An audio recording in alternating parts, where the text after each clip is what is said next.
Hi.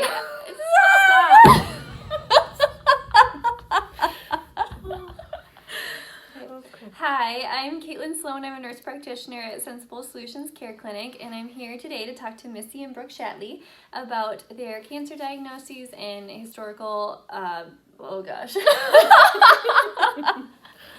Okay, historical cancer diagnoses and paths. Pads? Paths. Okay, about the historical cancer journeys. Okay, I was gonna say. Hi, I'm Caitlin Sloan. I am a family nurse practitioner at Sensible Solutions Care Clinic, and I'm here today to talk with Missy and Brooke Shatley about their historical cancer journeys. So tell me, Brooke and Missy, about your diagnosis and cancer journeys. So I was diagnosed at the age of 14 with stage 3 ovarian cancer. I underwent surgery to remove a football-sized tumor and then did 3 rounds of chemotherapy where I ended up losing my hair, and have been now in remission for 7.5 years. Mm-hmm. Yes. And I am Missy Shatley, and I was diagnosed right around the same time as Brooke, but I had cervical cancer, and I did not have to have chemo, thank goodness, but my treatment was a radiation. Okay. And Missy, how did cancer screening play a role in your cancer detection? Well, I was usually pretty good about doing my annual exams with my primary, and it was time, you kind of mentally prepare yourself, because let's be real, nobody really likes to go have that done. And while I was there, she had said something to the effect of that, we really don't need to do these annually anymore. And for whatever reason, there was just something in my gut that said, you know what, you're here, you've kind of prepared yourself, like, you're here, just do it. Because let's be honest, I wasn't coming back anytime soon to have another one. So we did it, and within a matter of a couple of days, I got the phone call that there was something abnormal.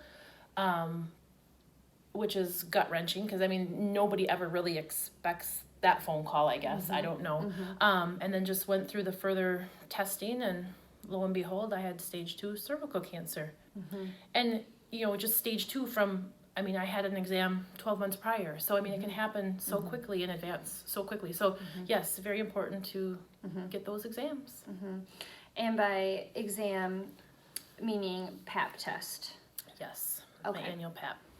And then, Brooke, yours wasn't a cancer that was necessarily diagnosed based on routine screening because of the type of cancer and because of your age. Right. But how did, your persistence and self-advocacy and advocacy for mom lead you to that diagnosis? Yeah, so I went undiagnosed for about over a month.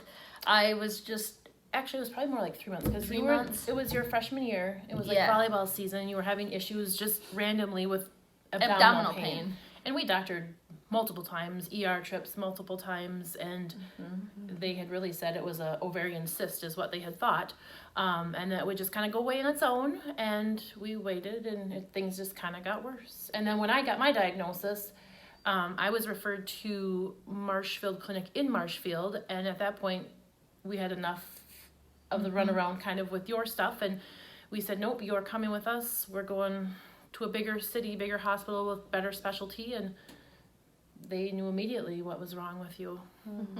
Yeah, so just self-advocating and saying, no, this isn't right, this is not normal, really paid off. And I had surgery, and I had a football-sized tumor removed that was cancerous. So it went from being a baseball-sized cyst to a football-sized tumor within weeks of... And could you see that externally? No. I wasn't bloated. The only thing that was really abnormal, I couldn't stand up straight due to the pain.